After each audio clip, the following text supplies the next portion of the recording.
Hello buddies, இப்போ நம்ம Earle Birney எழுதின பியர் ஆன் டெல்லி ரோடுங்கிற போயமை தான் பார்க்க போகிறோம். Earle Birney 20th century சேர்ந்த கெனடியன் ரைட்டர். இவரை க்ரானிக்லர் ஆஃப் கனடா அப்படின்னு சொல்லுவாங்க. அவரோட நிறைய போயம்ஸில் பர்சனல் எக்ஸ்பீரியன்ஸை பேஸ் பண்ணி தான் எழுதியிருக்காரு. இவர் மிலிட்டரியில் இருந்திருக்காரு. அப்போ அவர் இந்தியாவுக்கு வந்துட்டு போன சமயத்தில் தான் இந்த போயமை எழுதியிருக்காரு. இந்த போயம் ஒரு இமேஜரி போயம்.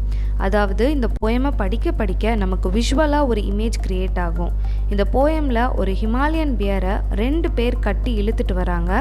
அந்த பியரை டெல்லி ரோட்டில் டான்ஸ் ஆட வச்சு சம்பாதிக்கிறாங்க. இந்த போயமோட ப்ரொட்டகானிஸ்ட் பியர், ஆன்டகானிஸ்ட் இந்த 2 காஷ்மீர் மென் தான். இப்போ இந்த போயமோட சம்மரியை பார்க்கலாம். இதில் மொத்தம் 5 ஸ்டான்ஸா இருக்குது. ஓப்பனிங் ஸ்டான்ஸால் அன்ரியல் லைக் மெத்னு போய்ட் ஸ்டார்ட் பண்ணுறாரு. அதுக்கு காரணம், இவ்வளோ ஒரு ஹார்ட் சிட்டியான டெல்லியில் பனிக்கரடி இருக்கிறது அப்படின்னு சொன்னால் யாரும் நம்ப மாட்டாங்க. ஆனால் இங்கே இருக்குது. 2 பேர் அதை இழுத்துட்டு வராங்க. ஒருத்தர் அதில் மூக்கில் இருந்து ஒரு கயிறு மாதிரி கட்டி பிடிச்சிருக்காரு. இன்னொருத்தர் குச்சி வச்சு அதுக்கு என்ன செய்யணும் செய்யக்கூடாதுன்னு சொல்லி கொடுத்துட்ருக்காரு. இவங்க 2 பேரும் இந்த பியருக்கு டான்ஸ் சொல்லி கொடுத்துட்டு இருக்காங்க. அதை இந்த டெல்லி ரோட்டில் ஆட வச்சு சம்பாதிக்கணும் அப்படின்னு நினைக்கிறாங்க. ஆனால் அந்த பியர் மாதிரியே இந்த 2 பேருமே குளிர் பிரதேசம், அதாவது காஷ்மீரில் இருந்து வந்தவங்க தான். இவங்க 2 பேருக்குமே, அதாவது பியருக்கும் சரி இந்த 2 காஷ்மீர் மென்னுக்கும் சரி, இந்த கிளைமேட்டில் சர்வைவ் ஆகுறதுன்றது கொஞ்சம் கஷ்டமாக தான் இருக்குது. அவங்க நினச்ச மாதிரி இந்த வேலை ஈஸியாக இல்லை. ஏன்னா இந்த கரடி இவங்களை ஏதாச்சும் செஞ்சிருமோ அப்படிங்கிற பயம் ஒரு பக்கம் இருக்குது. பியருக்கும் இந்த டெல்லி பிடிக்கல. 2 காலில் டான்ஸ் ஆட பிடிக்கல.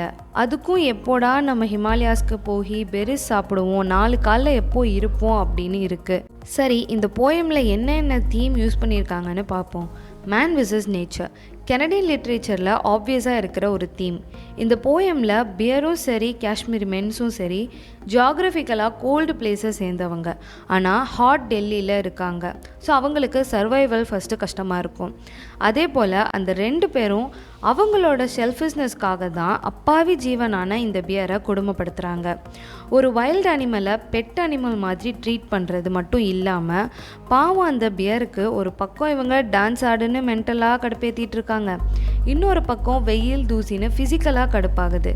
இப்படி மனுஷங்க வைல்டு அனிமல்ஸ் மாதிரி நடக்கிறத பர்லி இந்த இடத்துல காமிச்சிருக்காரு. அடுத்ததா ஐடென்டிட்டி கிரைசிஸ். ஒரு பியரை பியர் மாதிரி இருக்க விடாமல் ஹியூமன் மாதிரி 2 காலில் டான்ஸ் ஆட வைக்கிறாங்க. கடைசியாக டிஸ்பிளேஸ்மெண்ட் அண்ட் டிஸ்ஓரியன்டேஷன். ஹிமாலயாவில் இருக்க வேண்டிய பியரை டெல்லியில் கொண்டு வந்து போட்டு ஆட சொல்கிறாங்க. இந்த சூழ்நிலையில் அந்த பியரோட மனநிலைமை ரொம்பவே கன்ஃபியூஸ்டாக இருக்கும். முதல்ல அதால் இந்த கிளைமேட்டை அடாப்ட் பண்ணிக்க முடியாது. 2வது 2 காலில் அதுக்கு தெரியாத ஒரு விஷயத்தை செய்ய சொல்கிறாங்க. இந்த போயமில் இந்தியன் லேண்ட்மார்க்ஸ் யூஸ் பண்ணியிருக்காங்க. ஓகே buddies, இந்த வீடியோ உங்களுக்கு புரிஞ்சிருக்குன்னு நினைக்கிறேன். ஏதாச்சும் டவுட்ஸ் இருந்துச்சுன்னா கமெண்ட் பாக்ஸில் கமெண்ட் பண்ணுங்கள். அண்ட் என்ன சப்போர்ட் பண்ண மறந்துடாதீங்க.